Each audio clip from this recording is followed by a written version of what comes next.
Hello, this is Wmpyr. So here to talk about the evolution of the force-to-force block. So originally, I taught you guys to do it like this. Okay, and you're blocking, boom, boom, and boom. And recently, we went from single stick to double stick. And with double stick, it's the same idea, 2, 3, and 4. It's the same idea. You're meeting force with force, okay? Which I said to you guys that is not the most ideal way to defend against an attack, but it is a very high chance, high probability rate. So it makes it very realistic. It's a good solid foundation, okay? So definitely this is why I've been raving about the force-to-force block pretty much since the beginning of my YouTube channel. So using this as a training tool, right? We start with the sticks, and then in a real life situation, the bad guy has a knife and comes to attack you. Then we use a defense bag. So this stick, the grip changes to this just because it's a bag. So now it's like I'm holding a sign, but it's the same idea. Okay, so I am defending with a stick right between my hands, which some of you guys did not like that, right? But it's the same idea here. Boom, boom, boom, boom. So now the evolution, like I said, with double sticks is to do the same thing. 2, 3, 4, and then 5, and then 6. Okay. This grip right here, my hands right here, doing this, like this, right? So now, instead of holding it this way, I'm going to hold it this way. So it's still like if I'm holding 2 sticks, okay? And I'm going this way, this way. So it's still the same idea. It's just the grip is different. How I'm holding the bag is now changed. And this is because I was thinking, how could we do the force-to-force block better? How can we improve our technique? So this is the latest evolution. So please practice that. Try it with your defense bag. Now, here is a defense bag we oftentimes use in practice. And so this one's pretty beat up, but okay, so this one is more square shaped.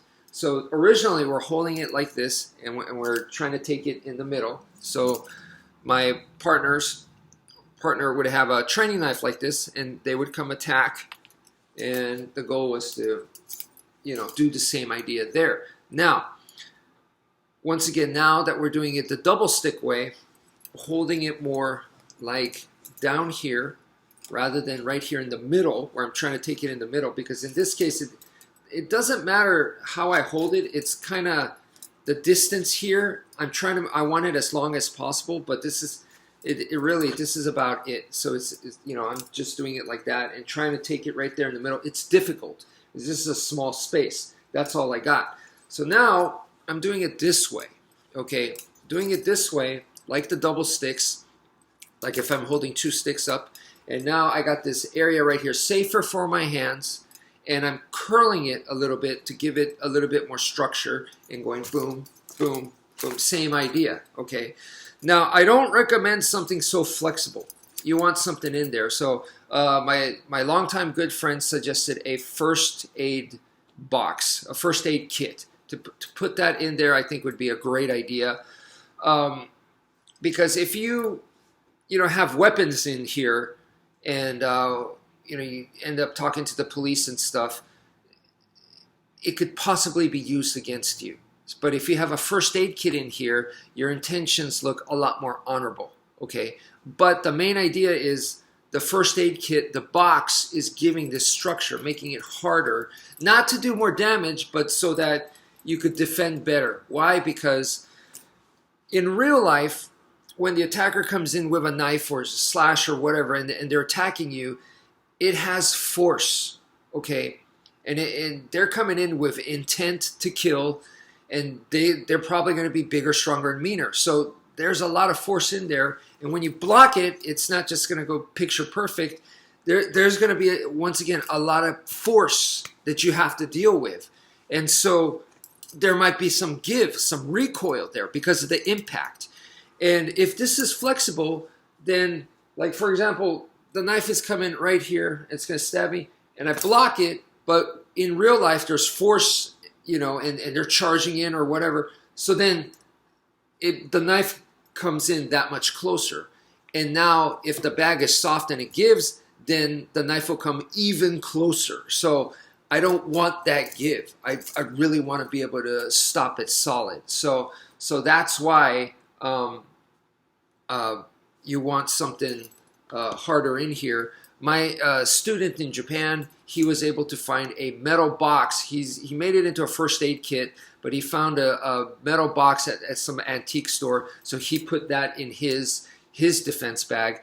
And I was talking to another guy in Japan. He works for a security company, and he said what they have is something a little bit bigger than this, almost like a small laptop bag. And in it, they have a metal plate in there.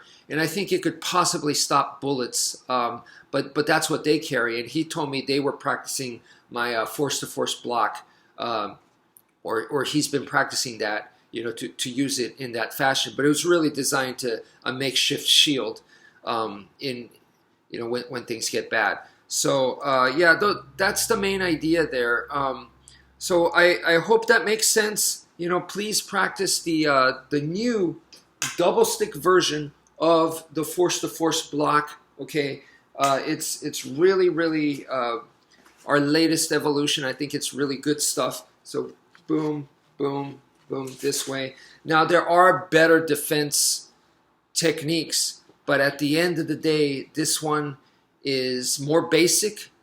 It's more higher chance that you're going to be able to use it, and therefore makes it more realistic. So even though it's not the greatest technique, just because of that, it makes it really worthwhile to have in your self-defense arsenal. So that's it for now. Thank you for viewing, and take care, folks.